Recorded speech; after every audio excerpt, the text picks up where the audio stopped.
বদনজরের গোসল কিভাবে করবেন? আমরা অনেকেই বদনজরের গোসলটা করতে পারি না, অনেকের বদনজর লেগে যায়। এটা আপনি কিভাবে বুঝবেন? দেখবেন হঠাৎ করে বমি বমি ভাব আসে, চুল পড়ে যাচ্ছে, অতিরিক্ত চুল পড়ে যাচ্ছে, এরপর আপনার শরীর দুর্বল হয়ে যাচ্ছে, প্রায় সময় মাথা ব্যথা করে, অসুস্থ থাকেন, অস্বস্তি লাগে, নিজের কাছে কোনো কিছু ভালো লাগে না। এটা হচ্ছে বদনজরের লক্ষণ।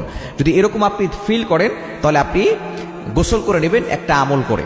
আপনি এভাবে যদি গোসল করতে পারেন অবশ্যই আপনি ভালো একটা ফলাফল পাবেন। বদনজরের গোসল এটা আমরা অনেকেই জানি না। বদনজরের গোসলটা কিভাবে করবেন এটা বলে দিচ্ছি।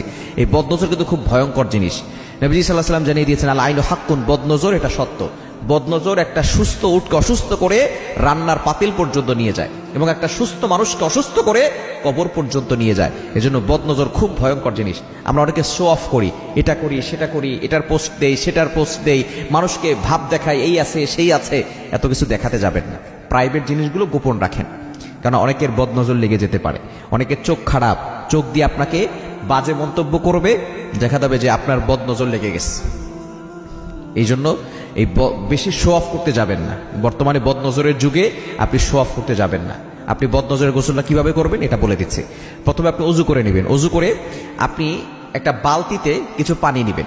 এটা অবশ্যই টয়লেটে বসে করবেন না, টয়লেটের বাইরে বসে করবেন, কারণ বর্তমানে অ্যাটাচ টয়লেট বর্তমানে প্রত্যেকটা ঘরে ঘরে আছে, অ্যাটাচড বাথরুম আছে না।